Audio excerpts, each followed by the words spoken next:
Alright, I'm going to smoke this pork butt today. It's just the half of a pork butt. Just for me and my wife, just to kind of play with the smoker. So I took this out last night and I dry brined it with just some kosher salt. Now I'm just going to rinse off that salt, just chunks, because I'm going to go ahead and put some of my rub on it now.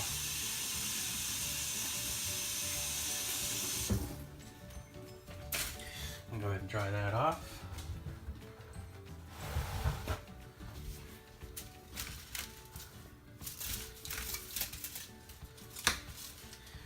Get ready to rub that down. Good morning. So I've dry brined it with just kosher salt overnight, wrapped in cellophane and in the fridge. I've now rinsed all the chunks of salt off. Now I'm just gonna season it and I'm gonna make a rub. I'll go from there. First thing I'm gonna do is, you don't really need to do it. Some people do it, I guess. As a binder, I'm just going to use regular yellow mustard. You could use water. You don't have to use anything, I guess, really. Some people say the acid in the mustard helps a little bit, I guess. I don't know. I like the flavor of mustard with pork already, so I'm not too worried, but most likely you're not going to taste any mustard. Looks like I got a fresh container of mustard here. It's always nice.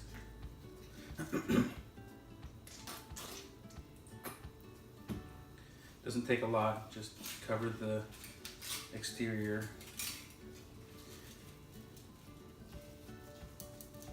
You don't really need a glove. Kind of keeps the mess down, and you know, it's pork, and just want to keep a clean hand, you know. I guess also the goal isn't, you're not using the mustard to flavor anything, so you don't use too much of it. You don't need to. It doesn't matter if you do, I guess. It's just gonna cook off. Just enough to cover all the exposed areas, obviously. Get that big towel out of here. Plus, keeping the glove on, it helps when you're, you know, going from, you know, you're handling all this other stuff. You don't have to wash off every time.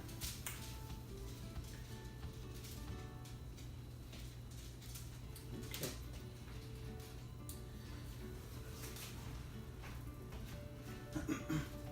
All right, so for the rub that I'm gonna make, and I've got some store-bought stuff that is pretty good, and it doesn't really matter. You can use store-bought or whatever. It's just looking for something to do, I guess, you know? So the rub that I'm using is kind of based off of something I saw Aaron Franklin make. I guess more of a Texas style dry rub. But I've kind of added I guess I really haven't added, yeah, I guess I'm adding some chili pepper. Some chili powder that he doesn't use. So the Texas style rub, you're gonna use a whole lot of black pepper. I'll use that whole thing there. And now with pork, it usually goes, or this is it's a big piece of meat, so it'd take a lot of salt, probably like 1-to-1 ratio, something like that. I'm also going to add a little bit of some garlic powder, like that. Some onion powder. I like the savory, more of a savory taste. Some smoked paprika, mostly for color, but it is a little smoky as well. Some chili powder.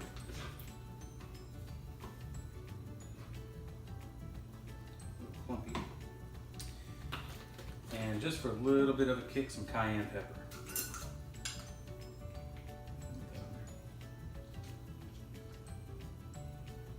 I like me some cayenne pepper. Just kind of mix it up real good. Actually, I'm going to put it in my shaker here.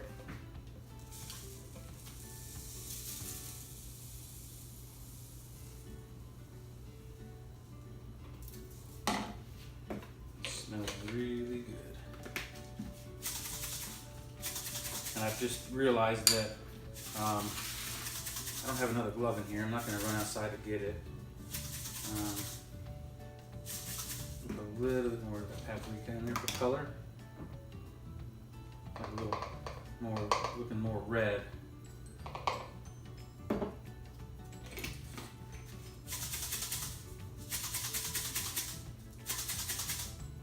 Yeah, that's looking real nice.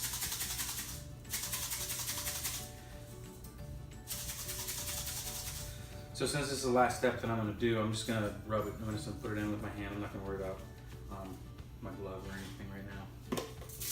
We have a nice even coat. Here's the fat cap.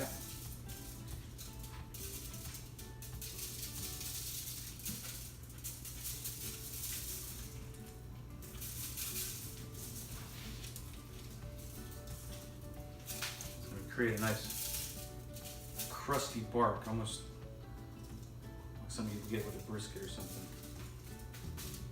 And it's going to get all mixed in with the pork when I pull it tonight or this afternoon.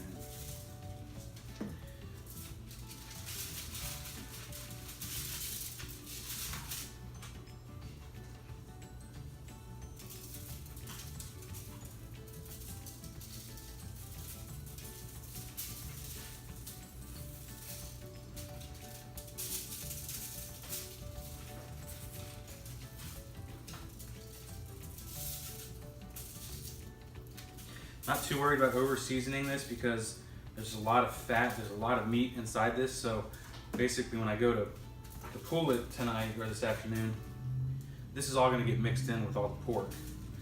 Hopefully it'll be nice and crispy and real nice crunchy bark. Be a nice finishing touch. While this is cooking, I'm probably gonna do a thing of potato salad, just real easy like mom's recipe.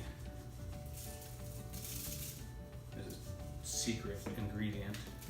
I don't want to tell people about it until eating it because some people won't eat it. Make sure I get a little bit in here. In here. Alright, that looks like a nicely rubbed pork butt. So I'm going to go ahead and wash up, get the fire going, and meet you outside. Alright, so I got some lump charcoal going on my charcoal chimney. Usually this lump charcoal takes, I don't know, 20 minutes or so. What I've been doing, just kind of playing around with the smoker, is I get that lump charcoal going. I throw it in the firebox with some more lump charcoal that I haven't started yet. And then I throw a piece of oak on there. I'm going to cut these down to size here in just a minute. Leave it wide open until I get the temp and go from there. So I ran by a place yesterday that had just the sign outside that said firewood for sale. This is just some that I cut up for today, but my back seat is full of this stuff. It's a pretty good deal. I just threw the coals in there with that one log. Gonna let that get going and get everything up to temp, and we'll get cooking soon. Okay, so I've got the temperature set. It's holding pretty good at right about 275. That's where I want it to be for this today. I'm just burning it with just oak wood. Got a good fire going. Nice clean smoke. We have a water bowl in here, right close to the firebox. It's about 60 degrees hotter on this side of the grill than this side, so obviously I'm cooking it over on this side today. I'll go ahead and start it. That side up. I'll stick my probe in there. I'm going to shut this down. I'm probably not going to look at it for at least 3 hours, maybe 2 hours, and I'll spritz it with some water. But that's pretty much it for right now. Thanks.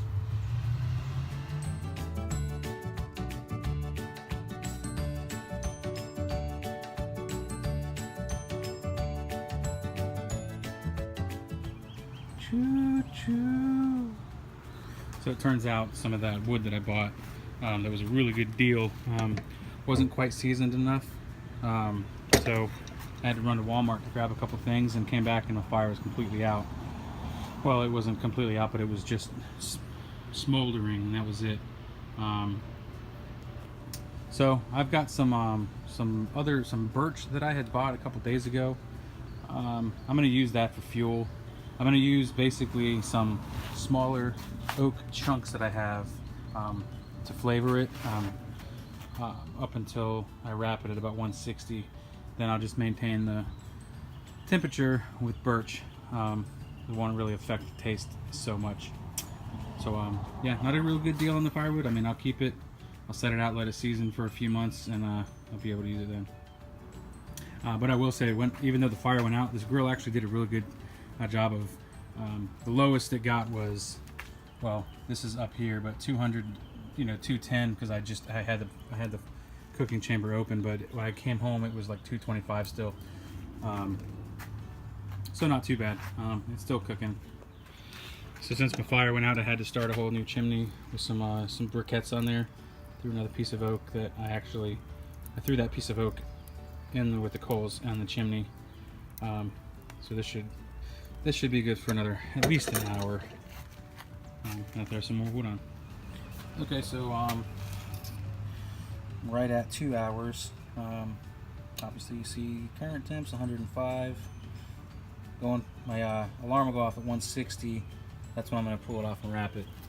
So I'm just gonna open it up. Gonna spritz it with a little bit of water. I'll change this out and put some apple cider vinegar on it the next time I spray it. Again, that's just kind of keep it moist. I do have the water pan in there still, and we'll shut this baby down. Okay, so I seem to have hit the stall. It's a little bit early. It seems to have stalled out right at 150. So I've kind of checked it. The fat's starting to separate a little bit on top, so I think it's ready. I'm going to go ahead and wrap it and just maintain the temperatures.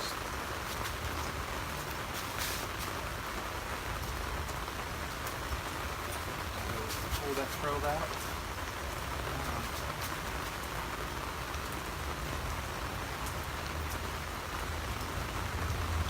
Oh yeah, that's real nice.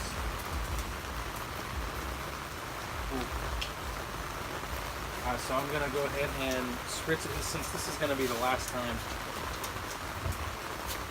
I'm going to look at it. I'm going to go ahead and spray it now. I've got apple cider vinegar, water, and hot sauce. Stuff nice and moist.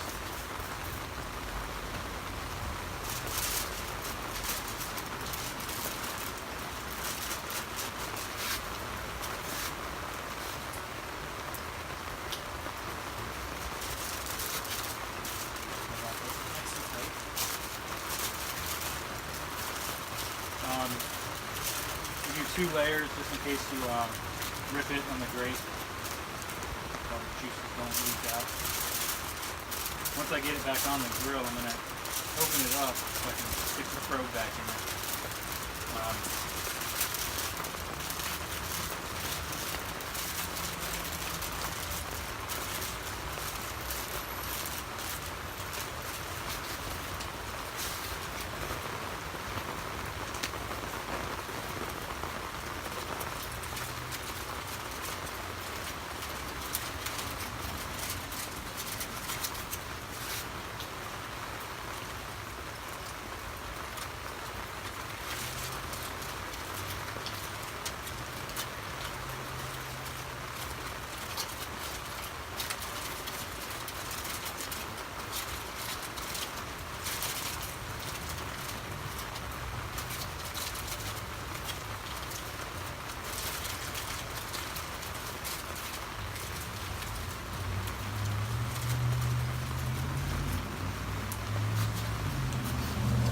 Now we'll just set it and maintain temperature until I get it up to about 200 degrees or so.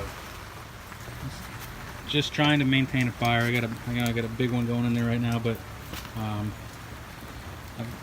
had some trouble keeping a fire going because all I have are some small oak chunks and some birch wood. I think it's birch wood that I bought at Rural King.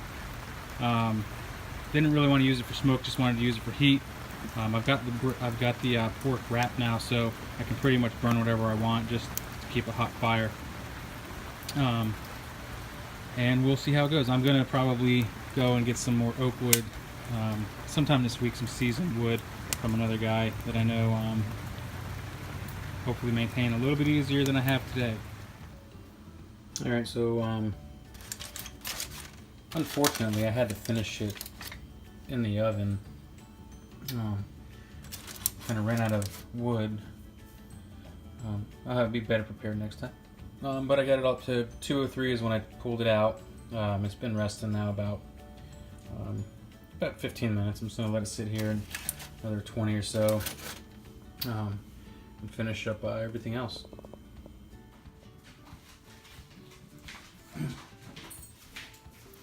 Okay, so it's rested about 30 minutes or so now. Pretty sure it's ready to go. This is the fat and juices that had drained out into the aluminum foil. I went ahead and saved it. I'll let that cool off. Scoop that fat, the solids off the top there, and then add the juice at the bottom. We'll add that into the pulled pork. Let's see how this bone pulls out. See if it pulls right out of there. If it does, you know it's done. And yeah, it's pulls obviously clean. Pulled it right out. Thought there might be more in there. Let's see now. Just get in there and break it up, you know, just like that. That's some moist. God, that looks so good. Let's get a little taste of it. I want that piece. Like butter. That fat is just like butter on top of there. That's a good. Get some. Okay. All right, so I finished my first real smoke on my new grill. Just did a pork butt, just a half of a pork butt, really, just to kind of play around and see what I could do with it. Now, obviously, the wood situation I'll fix this week. I don't want to go through that again. But I tell you what. So basically, what happened was I hit the stall about 150, and it sat there. I worked with it for a good 3 hours, an hour, 2 hours or so. But my wood situation wasn't doing very good, and my fires were going out. The wood wasn't burning very long, so I went ahead and finished it in the oven. Put the oven at 275, which is kind of what my temperature, what I wanted on the grill anyway. Since I didn't need the flavors, you know, it is what it is. I got it to 203 in the oven, and obviously it came out great. You know, would love to finish it on the grill. I mean, yeah, would love to finish it out here, and I'll do that when I have the right wood, the right fuel. That's pretty much it. Now, one thing I wanted to say too is, you know, that stall, I mean, it stalled at 150 for 3 hours. As soon as I put it in the oven, it came out of that stall. I don't know if that why or what, but, and it shot up to, I got to 203 within, I don't know, 2 hours. So we'll try it again next weekend.